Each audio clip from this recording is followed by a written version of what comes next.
Hi, welcome to Lee Street Beat. I'm Sandra along with T the Man and S Hacker, and we're beginning our show with breaking news about the Russian investigation. Michael Cohen, president's former lawyer and fixer, has pleaded guilty in court today to lying to the special counsel about Trump's business dealings in Russia regarding the Trump Tower. This plea adds more fuel to the fire regarding Trump's many lies and ties to Russia. In a week where we learned that Paul Manafort's team has been relating information to Trump's lawyers and has lied to the Mueller team and has had his plea agreement withdrawn, again, we are faced with the potential constitutional crisis in our hands. There's no reason for us not to go ahead and start talking about impeachment. There's no reason for us to listen to any more of his lies. I mean, there's nothing that I believe this president says no more than I believed a couple years ago, but it's just coming more true every day. Tina Man, when you saw this breaking news, I mean, were you shocked? I wasn't shocked per se. I was surprised that it comes right now. It's like Trump has a forbearing that first he started tweeting about Mueller, and we all thinking that it's because of he's been found out that Manafort was his mole there. And then all of a sudden, suddenly Michael Cohen, and I don't know if this was, maybe it was already planned and scheduled for him to go there to make this plea. So this is Bob Mueller flipping Manafort, because first it was the Southern District of New York. Now it's Bob Mueller saying that, hey, you pleaded, one guilty count of lying to Congress, and we're going to put in a good word for you. Instead of you spending 12 years in prison, you might only have to spend 3 years in prison. And you might get a nice prison, maybe up there at the country club in Wisconsin. So, but apparently this has rattled Donald Trump. And it's rattled him so that he's going to cancel his meeting with Putin. He's saying it's because of the Ukraine incident. It's not because of the Ukraine incident. It's because his house of cards is starting to crumble. And Bob Mueller is taking down his pillars of that we've been supporting him. Now, yesterday they had Jerome Corsi on there telling more lies, and he's crouching it. So at the time, best of my recollection, in my opinion, this is what happened. We know they're lies. They're going to uncover them. They're going to unmask them. And you know what? He's going to get impeached. It's just a matter of, it's not if, it's just a matter of when. Don't you agree, Hacker? I do agree. And I agree that, all these people who are coming out and saying, well, Trump did nothing and Mueller is out of control and all of that. Basically, they're doing a disinformation campaign. They're trying to sow the seeds of distrust in the Mueller report before it comes out. So, again, it was a stroke of genius what Mueller did today. And then, so, right, he'll be around world leaders and they'll be reading about this and they will distrust him more. So, again, he says he's going to cancel his meeting with Putin. It's not up to him. It's up to Putin if he wants to meet with Trump.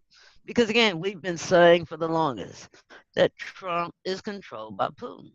So if he meets him after saying he's not going to meet him, then we know who really pulls the strings. Yeah, that's true. That's true. Well, I listened to, a lot of what was said this morning, and Donald Trump was on his way to his helicopter, and he just sat out there and told a lot of lies, saying that, well, you know what, this was something that was known. This is something that Donald Trump denied. He denied all along that, he had any dealings with Russia. He had any business plans with Russia. And Michael Cohen came out and said today that he lied on behalf of with the president so that whatever he said would collaborate with the president. I mean, it's not as if, we didn't know that if he did lie, it would be because of what Donald Trump would want him to say. But what really, really upsets me the most is people like Mitch McConnell and people, who still stand behind Donald Trump and cover him and don't want to, put forth any kind of legislation to protect the Bob Mueller investigation.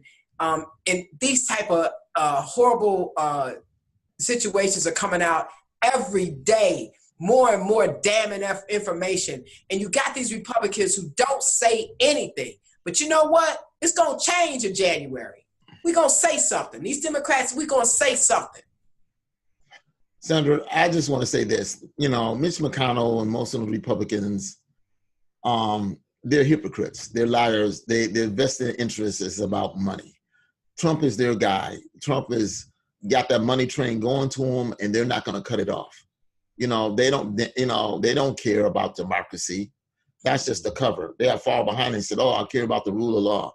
The rule of law only applies if it doesn't apply to them.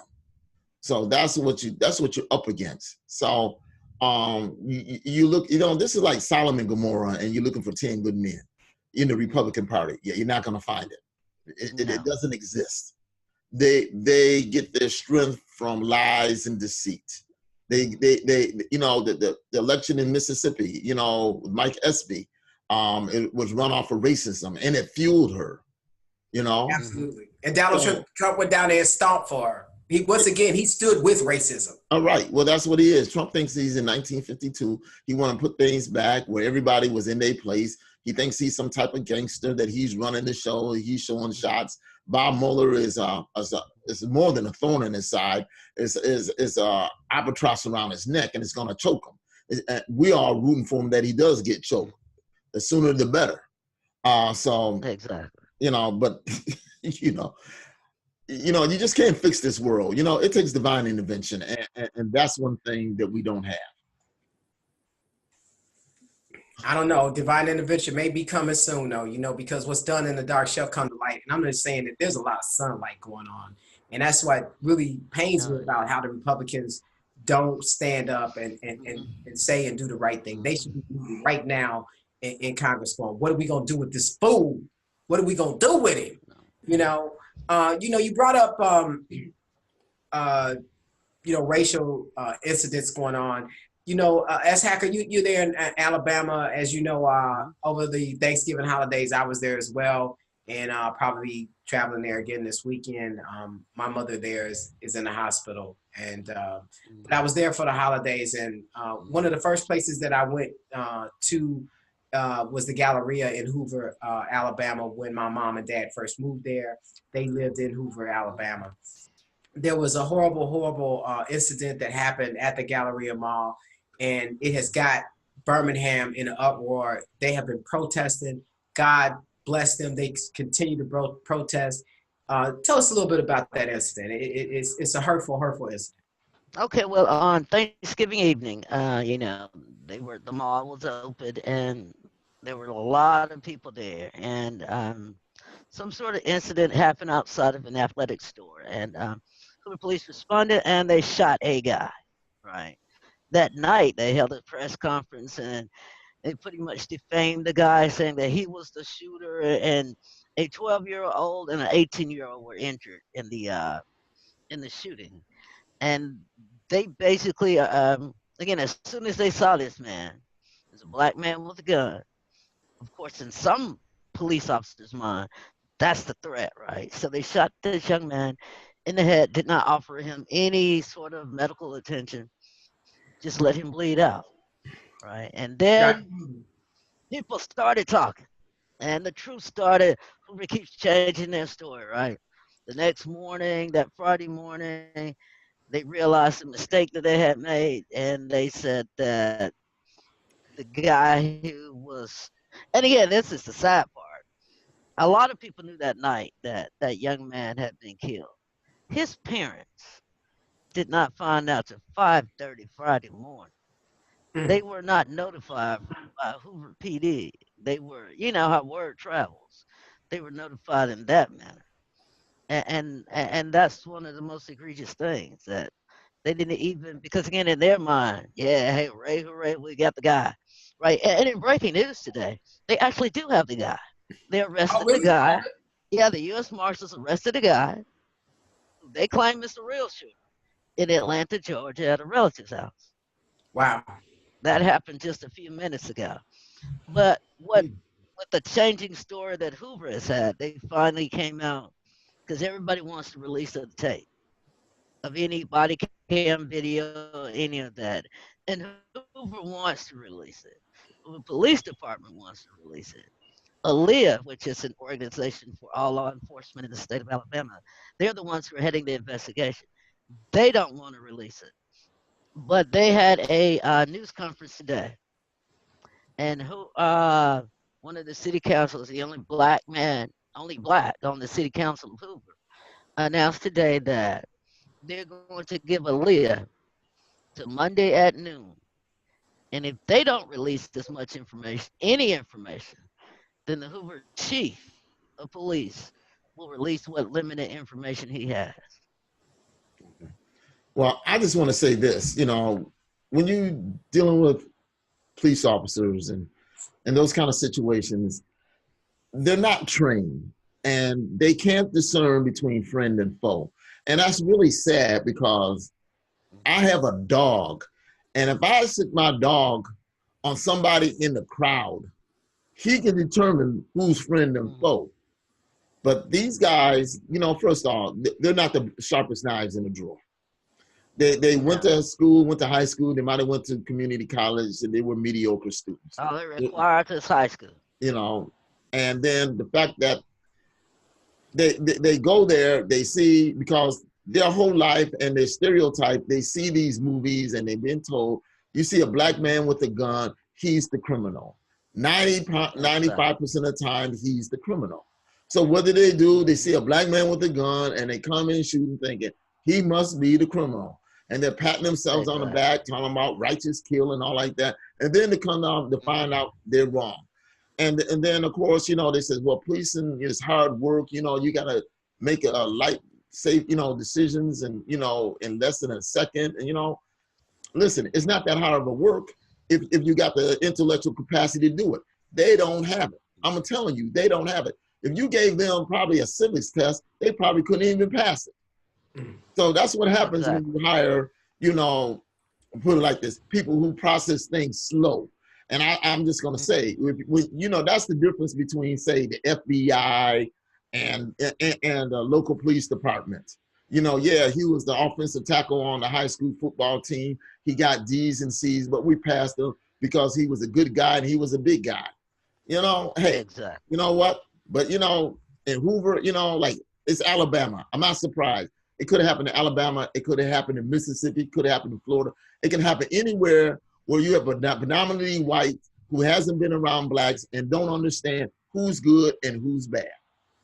Well, you know what? I wanted to remark, too, when we're talking about the releasing of the tape. It reminds me of the case in Chicago where they blatantly, killed that young black man, and they didn't release the tape for over a year. So, it can be a southern thing, but it can certainly be a northern thing. I mean, no. As a result of that tape being released, the police chief left, a lot of people got fired, but it took over a year. So I just think it's inherent that police departments are colluding. They cover each other. I don't think it's a southern or a northern thing. I think it's a police it's a lot of times they hire people to be police officers who've been in the military, and they think, oh, these people make good police officers, but oftentimes these people are damaged. They have PSTD, and sometimes they're the worst people to be police officers. Well, I can speak to the one about in Chicago, Laquan McDonald, because I worked on that case when it first started. Yes, the state's attorney held back. Rahm Emanuel, looking at the political winds, decided that, and it wasn't, I'm going to say he decided, it was two reporters actually that went in there and filed an FOI report to have it released. But once it was out, Rahm decided, says, well, here's what's going to happen. McCarthy's going to be gone, and he's gone. And Anita Alvarez, she's going to be gone because I'm going to support Kim Foxx to be the state's attorney. Now, Rahm, as smart as he is, he decided he wasn't going to run again for re-election for mayor. So he's going to go on back to Wall Street, go back making his millions. But as far as being politically savvy, that's what he did. But the cop that shot Van Dyke, that shot Laquan McDonald, he was the only one shooting. Only one shooting. His clip. His partner had to stop him. And the other cops that found out that false police report, they're going to get fired too. Exactly. So there was some justice, it's not enough because he took somebody's life needlessly. And then, you know, I guess one of the things is, at least changing in the Chicago police culture, is that you're going to be responsible because now they have body cams. If that body cam ain't working, you ain't supposed to be putting it on. You're supposed to make sure it works before you walk out. Another thing too, S. Hacker, you know, back to the young man at the Galleria, wasn't his father also in police law enforcement? I think she might have been frozen up here. So we'll just keep going. Yeah, well, yeah, I believe that his family is also involved in law enforcement. So, you know, it really hurt his father when, you know, he wasn't apprised of, you know, what happened to his son and how they just kind of just let him, you know, sit out there and die. But T, you know, we want to talk about emails. You know, Ivanka Trump has been conducting business on her personal email, and no doubt that she was there hundreds of times listening to her father rail against Hillary Clinton use of emails and how irresponsible she was. And that's where this whole crowd cheering of lock her up came. It came from, you know, people who really were upset about the way that Hillary treated her emails. Now we got Ivanka Trump, and now they want to try to turn it, flip it, make it different. It's not different. It's even worse because she didn't have her own private server. Her and Jared. Yeah, well, Ivanka Trump knew. Listen, she just lied. She's just lying with a smile, pretending she didn't know. This girl is college educated, went to Penn. She knows that she wasn't supposed to do it, and she knew she's her father's advisor. And, you know, like she's at the rally, he's locking her up because Hillary read the email. And she's going to play like, oh, I didn't know I wasn't supposed to use my private email. Well, you know, at least the Clintons had their own server. Their server didn't get hacked. The DNC server got hacked. So, you know, and so this false narrative like Hillary Clinton's emails. So what if they got the emails and they did it? So what was in it? It was a secure server. Yeah, so now she wants us to believe that there was nothing, you know, done that was, you know, to deal with the government and everything is okay. But you know what? When the Republicans say that, that's why the Democrats don't believe them. And we want to go in there and see what exactly was on her email that well, no, you can't take no Trump for their word. Not a Trump for the word. You have to verify anything they say. And then you know what? Hey, you know what? Elijah Cummings, their oversight committee, he gonna find that email. Gonna find all of them. They're gonna go ahead and say we're gonna know what's going on in that email, who you talk to, and all like that. And then I hope she put some confidential stuff up there. And then we just like Michael Flynn, he hollered lock her up. Guess what? He gonna get locked up. Don't he got a court date coming up? Yes, he does. A sentencing. Yes, he does have a sentencing coming up. Exactly. Because he's already pled guilty. How much time are you going to get, Mikey? Yeah. You know. So also, we gave it a good try in Mississippi. Yeah. But you know what? Mississippi is the you know, is that red wall of hate and Confederacy. It's gonna take a while, you know. You just ain't gonna be able to knock that wall down. You're just gonna have to chip away. Some old folk got to die. You know. Exactly. You know, they have to have some skin in the game. Lose. Mike Espy gave it a good try. You know? He gave it a good try, and I know Sandra, you were out there on Facebook, and you had some issues with people that we know, saying that you know Mike Espy didn't deserve to win, and I know that. You tell me how you feel about it and tell me why you know that he deserved to win. Well, you know what? It upset me when, you know, people just put blatant remarks out there saying that, you know, Mike Espy didn't deserve to win, that he, you know, kind of fed into the racism and that he touted, you know, his family's accomplishments and that he almost felt that, you know, it was his birthright to have the position. You know, when we have these kind of discussions, I want us to have educated discussions. And I want us to, when we, you know, look at people and call ourselves analyzing them, that we do so with you know, some kind of, you know, real truth. Real truth. And the truth is that Mike Espy did not campaign that way. He campaigned about education, about healthcare. And to be quite frank, Mississippi is one of the poorest, if not one of the poorest states in the United States. And it's not just black poor, it's plenty of white people that are poor. And he spoke to those people. I want to say this, Mike Espy was not the most inspiring candidate.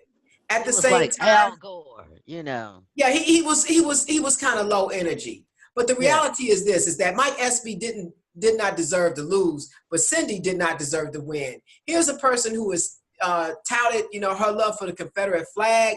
This is a state that still has a Confederate flag on their flag. This is a person who joked about wanted to be in the first seat of a hanging. This is a person who went to a segregated school when schools were initially segregated, and also sent her daughter to a segregated school, who is now just this year, that same school admitted one black student.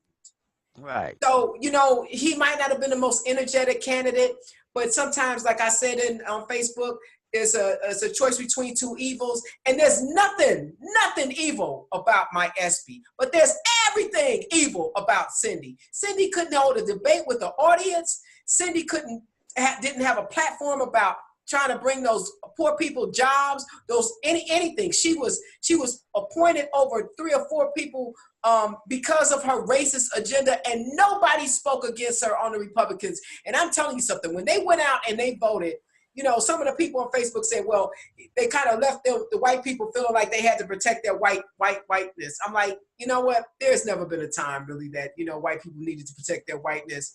It's horrible. I think it's going to take a few generations, but you know what?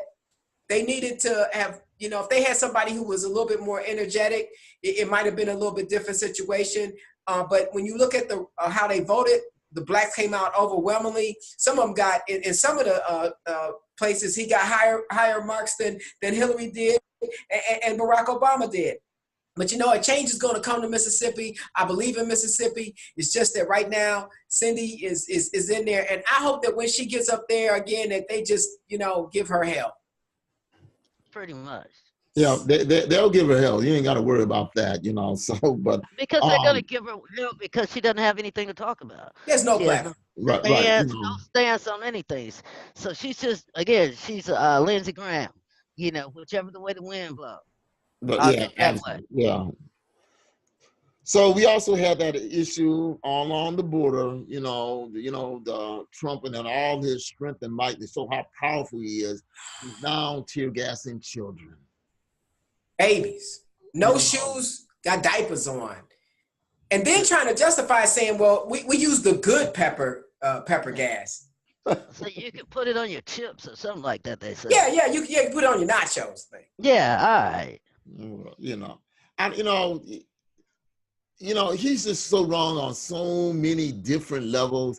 You no longer have a vocabulary. They haven't invented the words for this Trumpetonian shit that he does. I mean, I know we're living in history. We're seeing it just roll out, and it's kind of like a repeat, but it's a slow stop to it. You got probably one man in America who's stopping evil. People are praying, they're doing certain things, but it's not enough. So, it's a battle. When you're in the war, it's a battle. You're going to lose some skirmishes, you're going to lose some battles, but at the end of the day, you need to win the war. Exactly. So that's it. And then, it's as bad as the child tear gas thing. Sandra, I talked to you, I don't know if I talked to you, Hacker, about this orangutan that was sexually abused. For our listeners who don't know about it, we'll put a link up on our website and also maybe on our YouTube channel. So when you look into the comments section, you'll see the link and you can read the story. But basically, it was an orangutan that was being held captive in a brothel for over 6 years in chains, where men came in there and sexually abused this orangutan.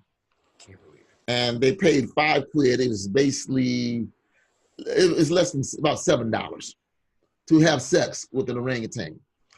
There's a reason why we don't do cross-species breeding because it doesn't never come out well. You know, dolphins don't mate with porpoises. You know, dogs don't mate with cats. You know, every once in a while you get a zebra and a horse, but you know, but they're the same species, but different factions of the same species.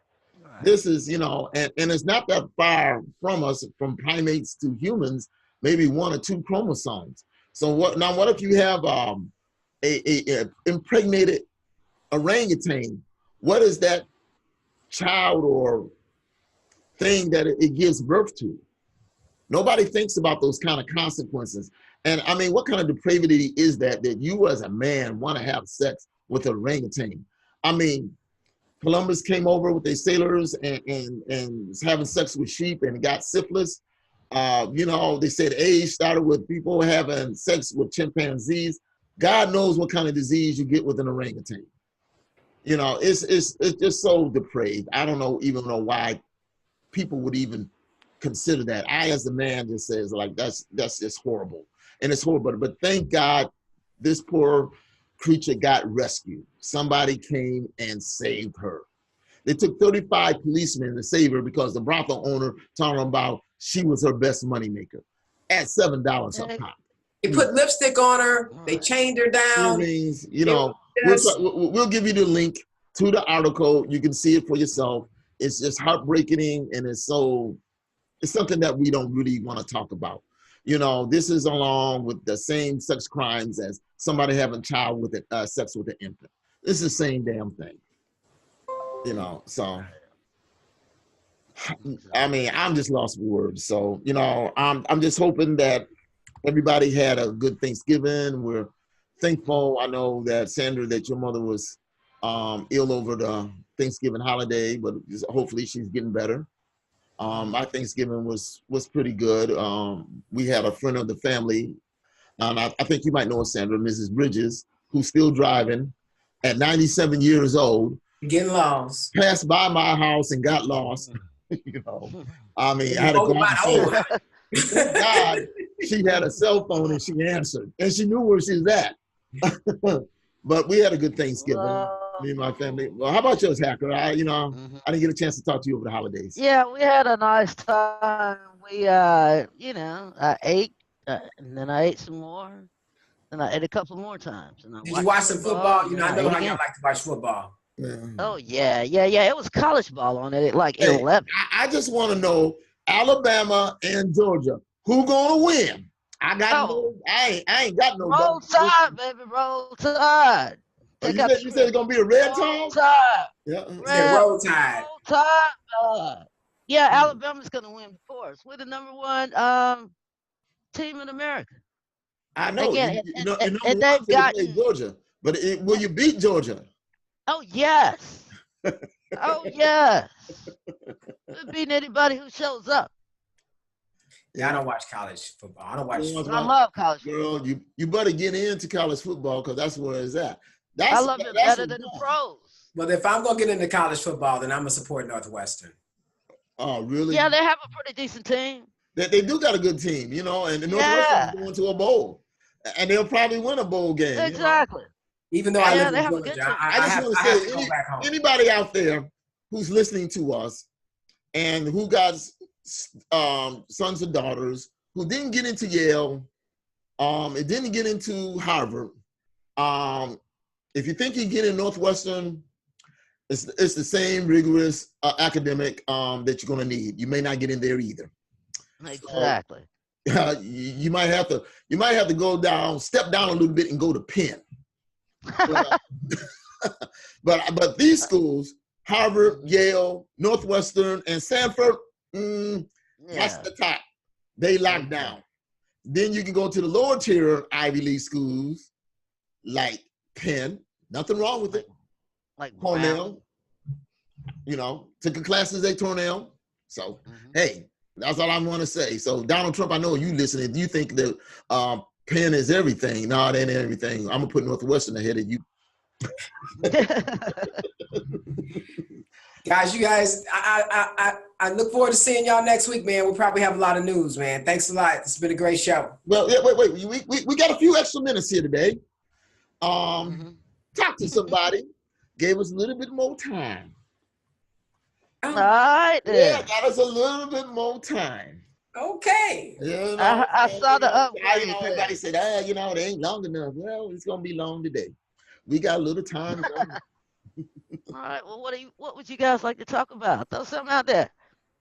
You know what? I want to talk about my dream that wasn't fulfilled. That $1 billion lottery. That's what I want to talk about. Yeah, but it's gonna be all right. You know, it's gonna be all right. I've got a couple of crisis numbers for you to call. And well, you text me them. Gamblers Anonymous, maybe. No. I didn't even get a chance to gamble. Listen, I spent my $20 and I feel bad that I'm not getting a return on my money. I can't become a gambler. I need a return on my money. And that's all. But anyway, it's a good show. We're gonna do it again next week. We have to talk about how we're gonna do the holidays. Right. I'll be in the South for the holidays until the spring comes. Oh, okay. I bet you would wish you were there this week because you saw a little snow at home. Listen, I got snow right now, and I refuse to go out there and get that shovel and shovel it. You still can't find them boots.